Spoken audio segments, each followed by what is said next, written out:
Okay, people are always saying my flashers don't work. What you got to remember is the camera shutter speed is not going to pick up a flash every 1 second unless you had a really high shutter speed. So it only catches it once in a while.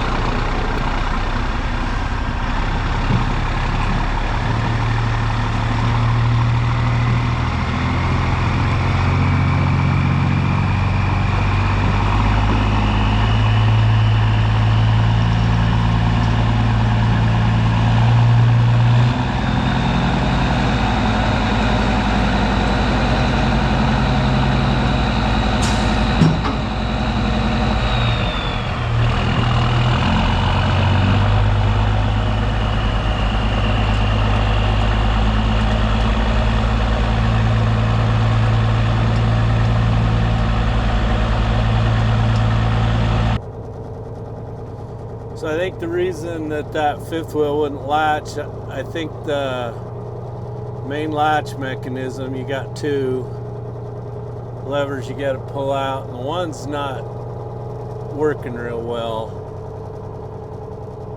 And there was a pin I took out, and it's not greasable. So I just need to get up in there and squirt it with some kind of lube.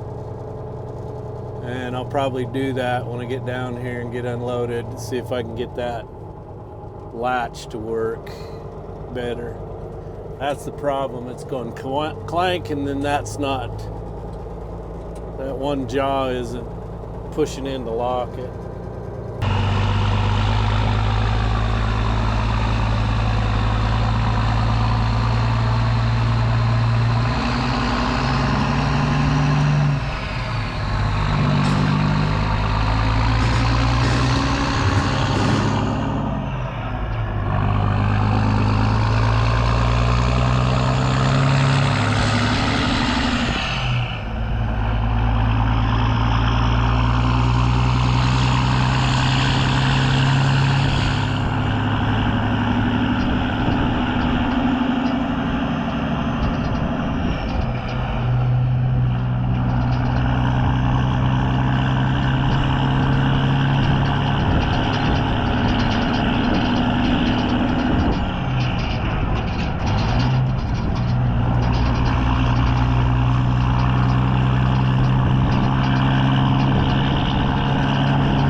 So there's my flashy light on the dozer blade.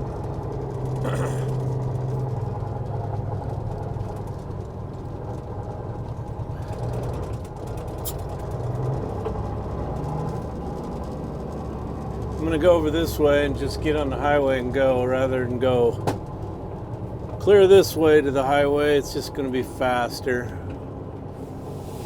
The sooner I get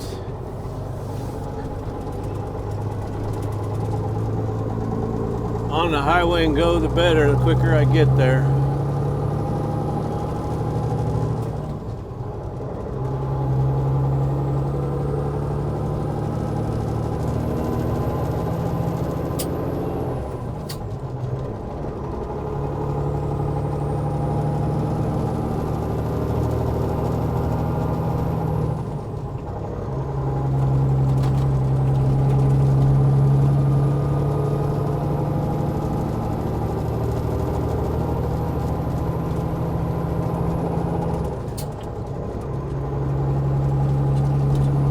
About 7 in the morning.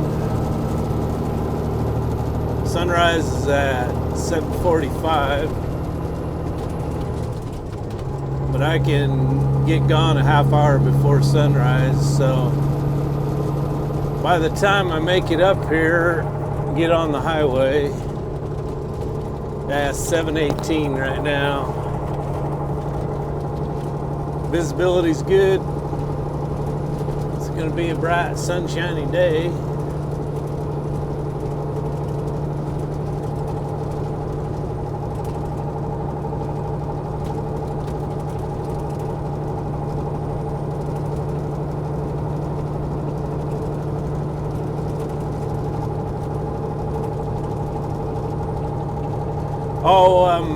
So when I brought it home the other night, I didn't have it chained down. I needed to get out of there. It was getting late, and I was only going 2 miles to get home. So she's chained down this morning, though. I ain't going down the highway 60 miles an hour without it chained down. You can hear that whine. I'm not using the loud brake. That's the retarder.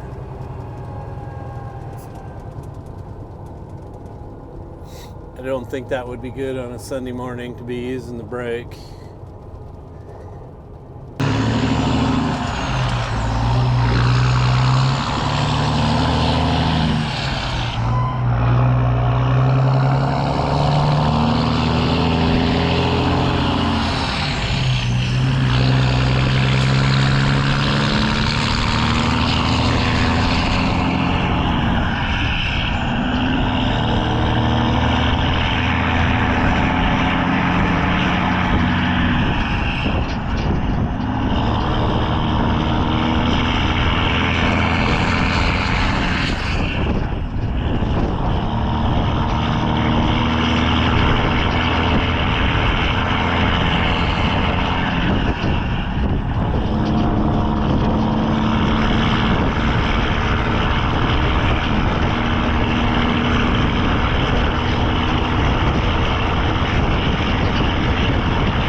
I had 4 weeks to haul everything down there, I'd do it, because Sunday morning is ideal time to drag stuff down there. There's just not any traffic on the road.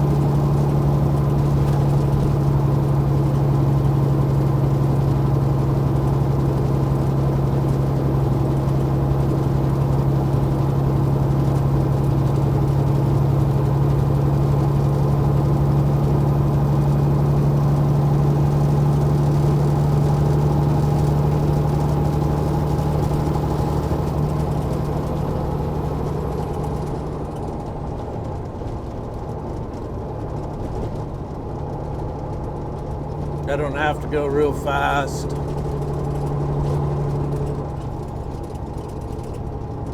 Slow down for the curves.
Got brand new flags on the magnets. Taped the carabiners so they can't fly off anymore. That seems to work really well.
Turn on some heat. It's chilly this morning.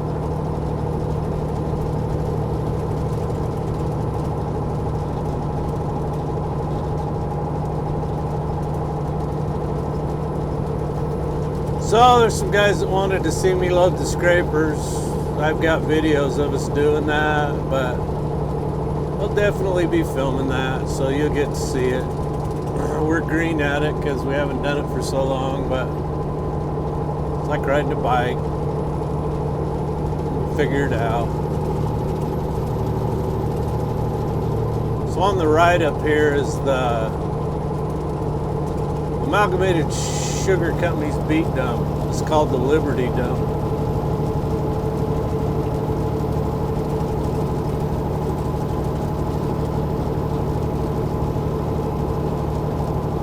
If it doesn't start getting colder, then beets are going to start melting right there. As I tell you, the other day must have been 80 degrees, which is crazy for October.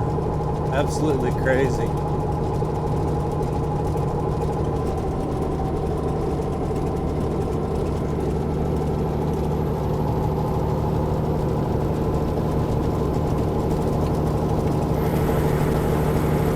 Now I'm fogging up.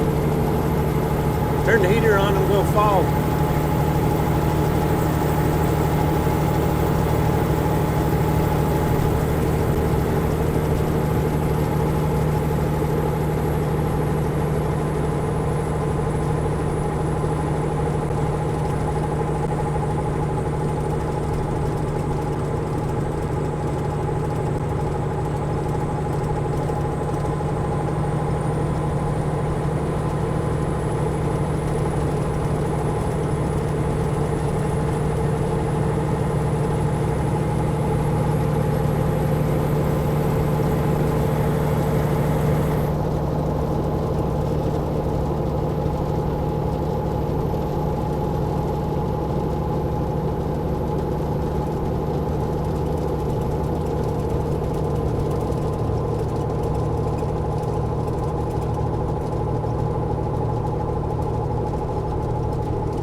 and also Sunday you're not going to have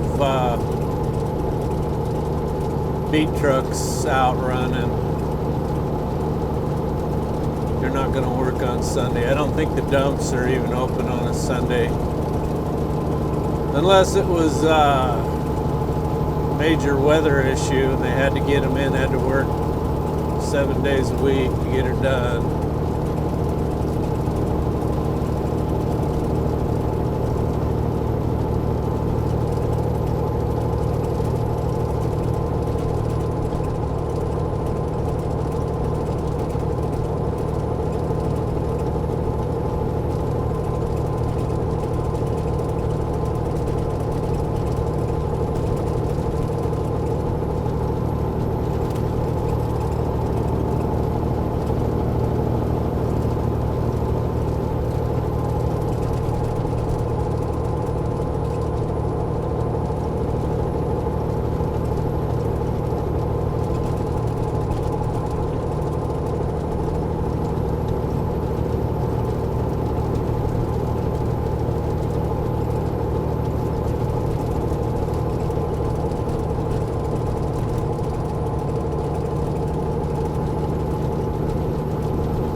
How many cars have we seen? 2?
So the roads out here are paved with dirt now this time of year from all these trucks coming on out of the field.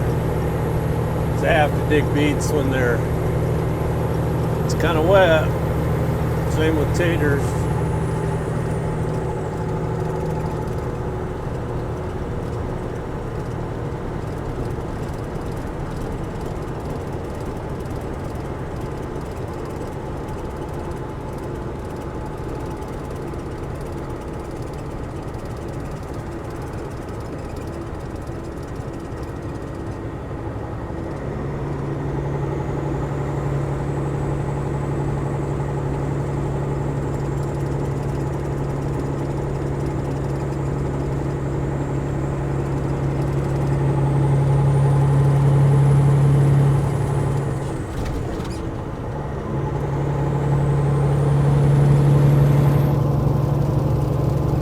Car number 3.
So we're rolling along 55.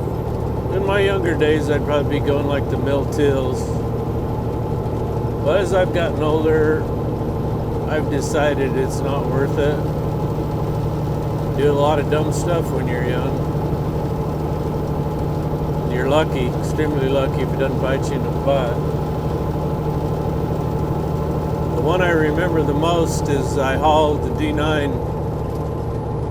Actually, it was my dad's D9 because we were building the dam up in the hills, east Idaho Falls, a place called Bone.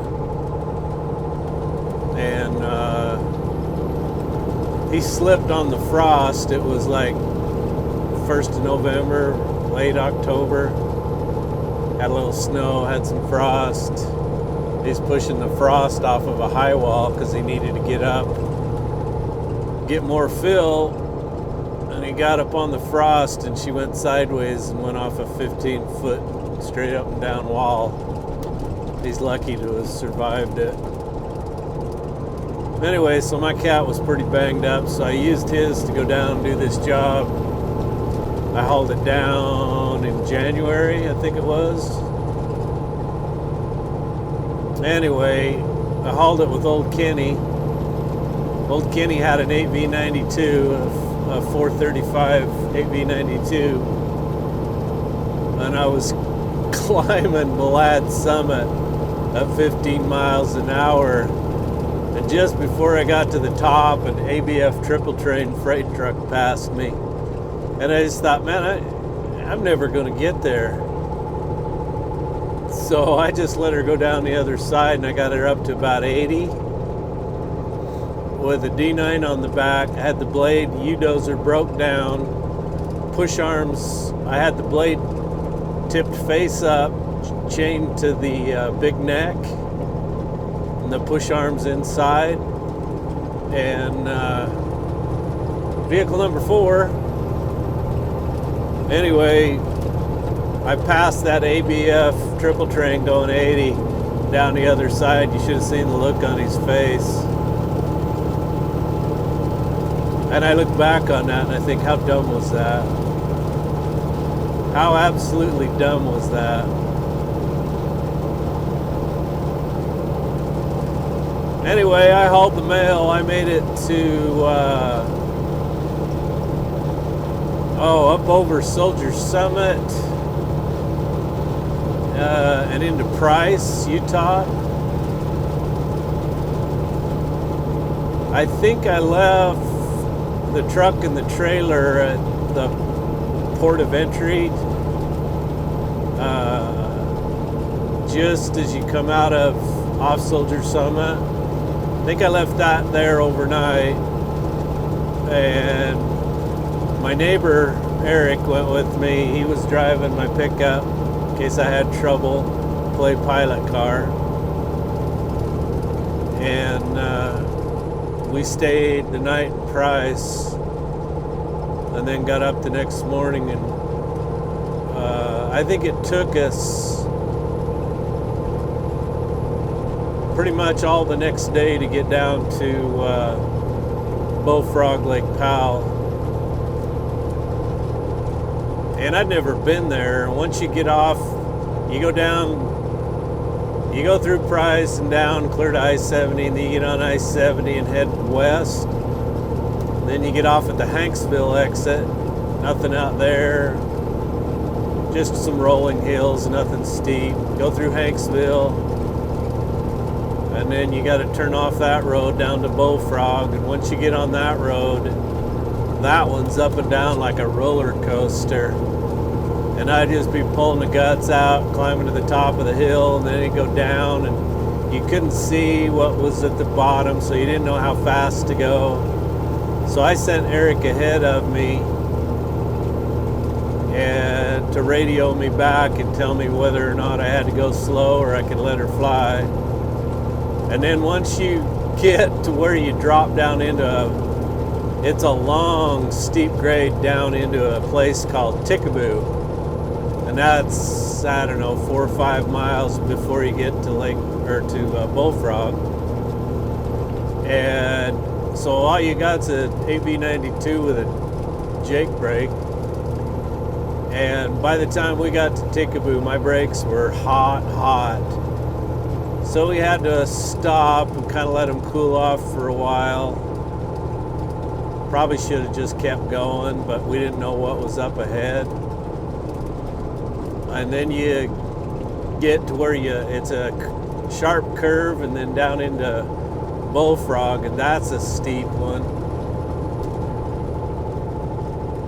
If you had a runaway there, you're just going to go all the way down the boat ramp and into the lake and be dead. Anyway, I had to slow way down because I had to turn onto a side road on that steep hill to get to the job.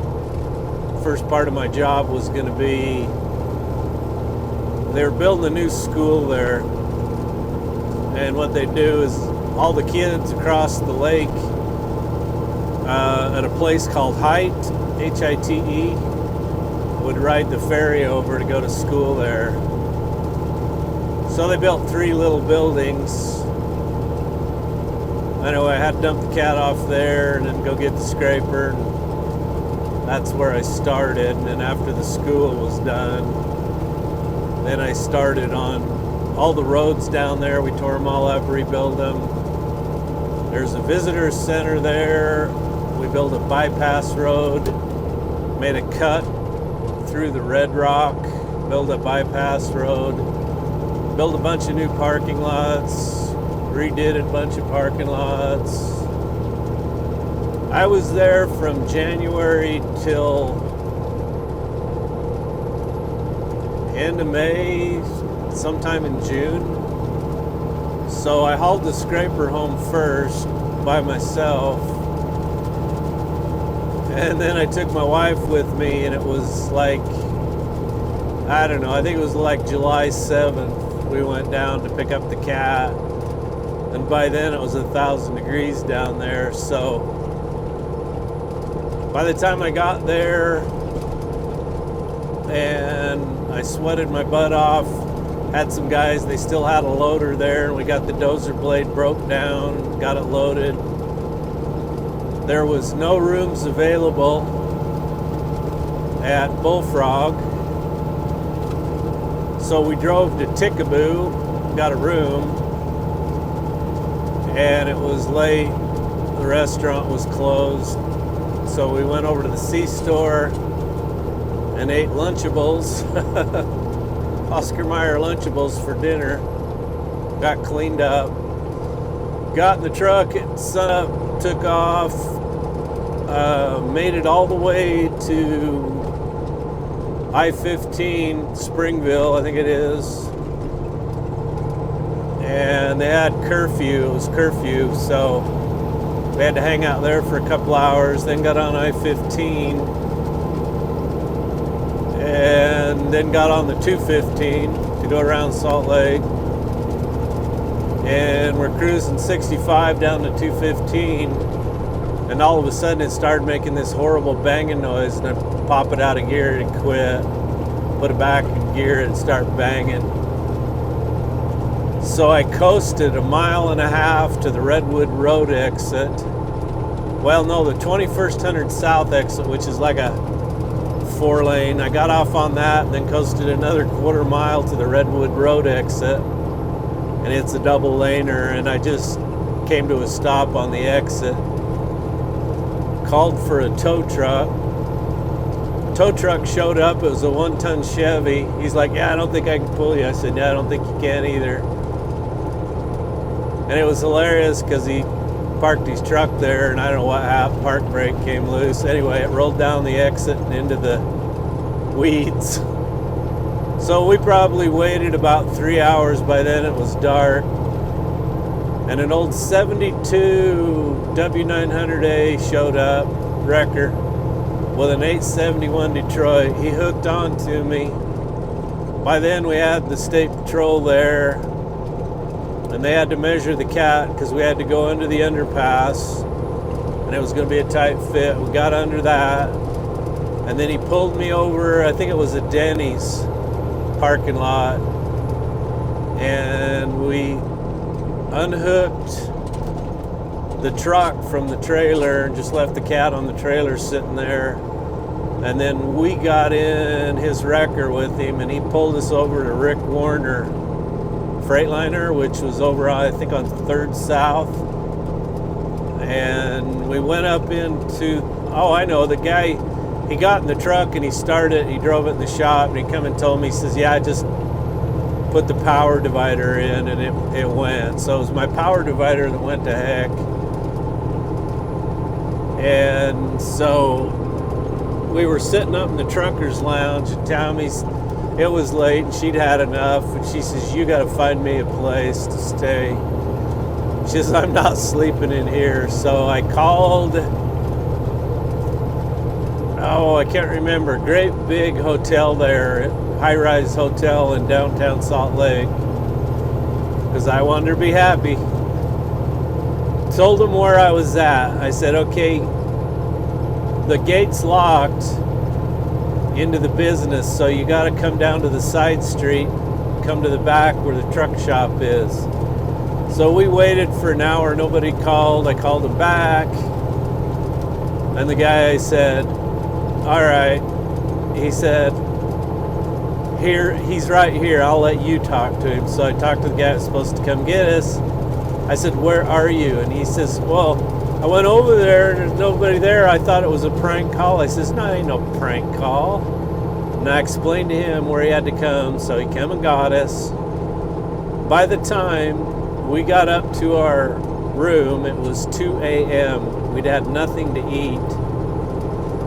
So I think I called Domino's Pizza and had them deliver a pizza, and that's what we had.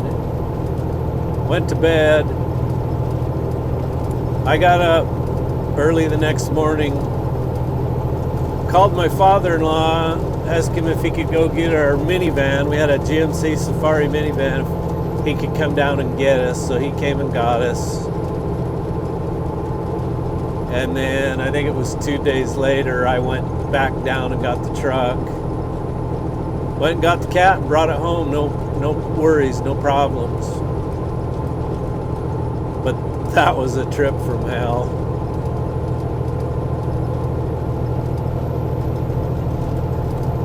I think old Kenny made 7 round trips down there. Hauled the cat down, hauled the scraper down, pulled my van trailer down that had all my oil and tools and welder and everything in it. Hauled a 623 Beet to Las Vegas. Then hauled everything home again. Another 3 trips to get everything home. It was a hell of a ride.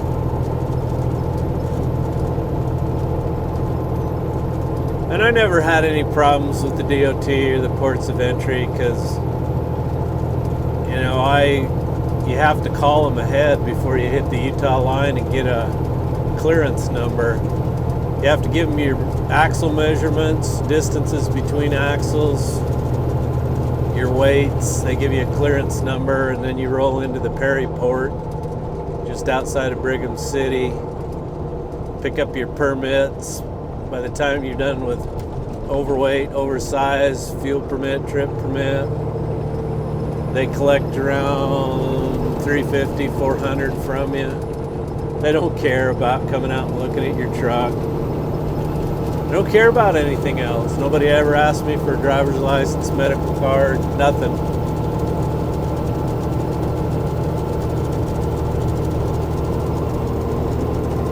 I had a guy. So that video of me backing under the trailer has about 11.7 million views on Instagram.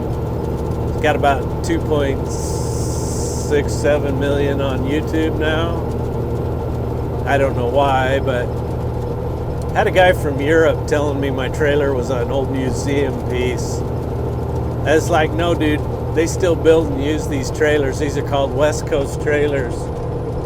And I explained to him, you know, that we have this thing called bridge law. We just can't add axles. He says, well, you just add more axles. No, you can't. You got to have distance. And I said, you use what you use the shit you use over there. They build it for your laws. Our shit's built for our laws here. And he said he bet his house that his shit would work here, and I'm like, no. I'd like to, you know, guys say that crap. It's like the guy who said he bet me 10 grand that a brand new D7 would outproduce my best D9 any day of the week. And it's like, you guys you'd never go through with that bet, because I'd take you up on it any day. I'd own a house in Europe and $10,000 from that guy that told me that BS. 30 years experience, yeah. More like 30 minutes.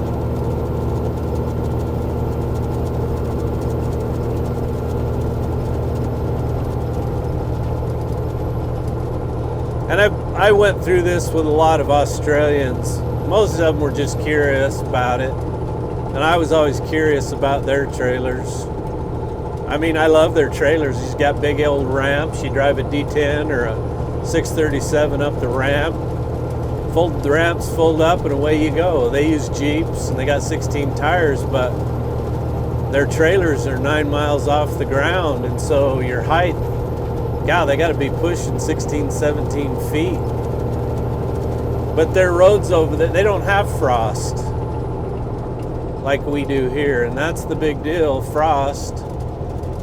And maybe their bridges are made to handle that kind of weight in a short distance. But they use what they use because guys engineered trailers to work with local laws and regulations. And that's what they do here. Now these kind of trailers, they'll work back east, not very well though. I watched Matt on Diesel Creek driving around some of those roads in Pennsylvania, and you know, those roads were built 200 years ago, and they don't have the right-of-ways. They don't have 50, 60-foot right-of-ways to build big, wide roads out in the counties, townships, whatever. I think they call them townships back there. We call them counties out here. And so a big, long, gangling trailer like this is going to have a tough time getting around the corners. It's like Michigan. They just add more axles. Pin more axles. Well, you can't. Out west, you can't do that.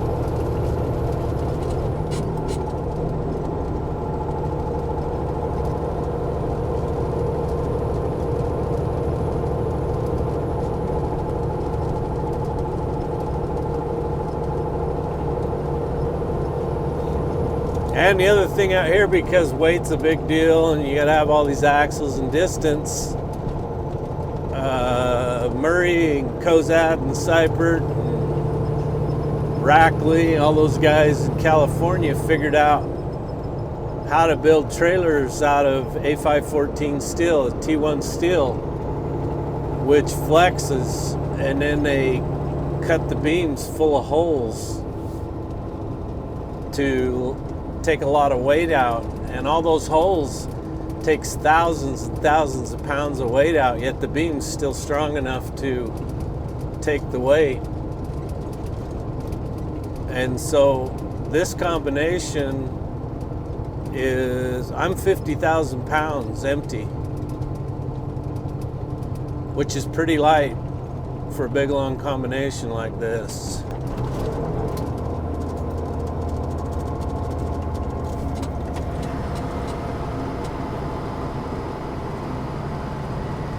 This is Aberdeen.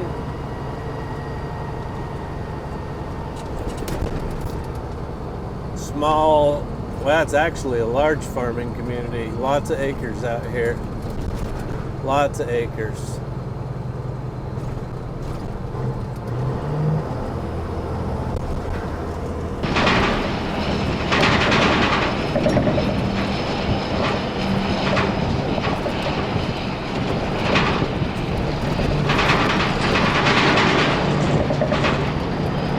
Nothing open. The C-store's open. Oh, that one says it's open.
I just thought of something I need to do to number one before I haul it down here.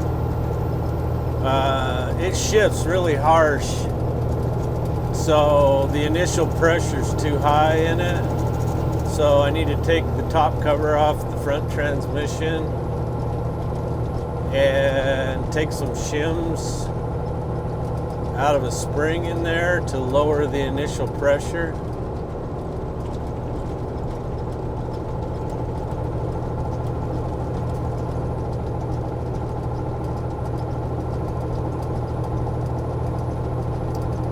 I just remembered that. I was thinking about what I gotta do.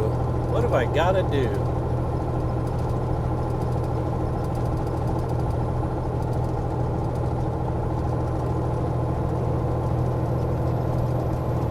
Looks like the Beet haulers are up. Trans systems. Looks like the camera's gonna go dead. Something's going on there. I just saw something. Probably gonna go dead.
Okay, that one's dead.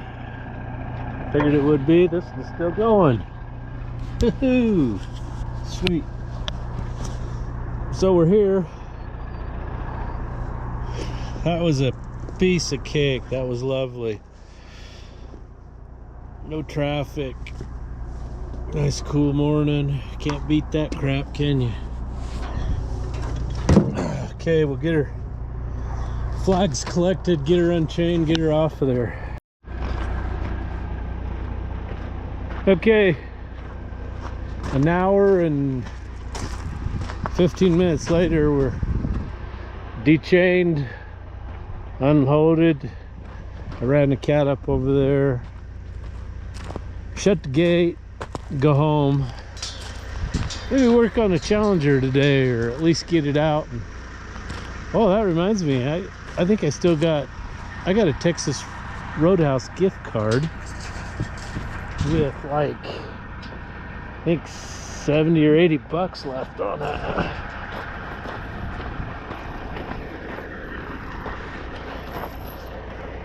Okay, and I gotta figure out how they had this. Something like that, something like this. Hook it together. Squeeze it shut. Come on, squeeze shut. Gosh dang it.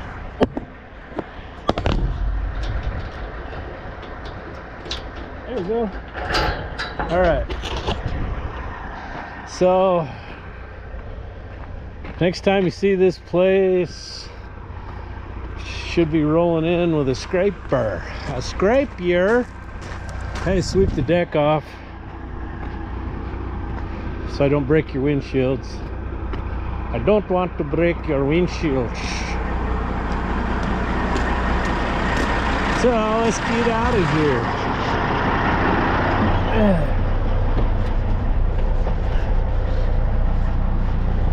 I cleaned the window, but you can always tell all the spots I missed once you get around in the sunshine.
Silo out there where the city used to be. Then they built the dam and had to move to higher ground.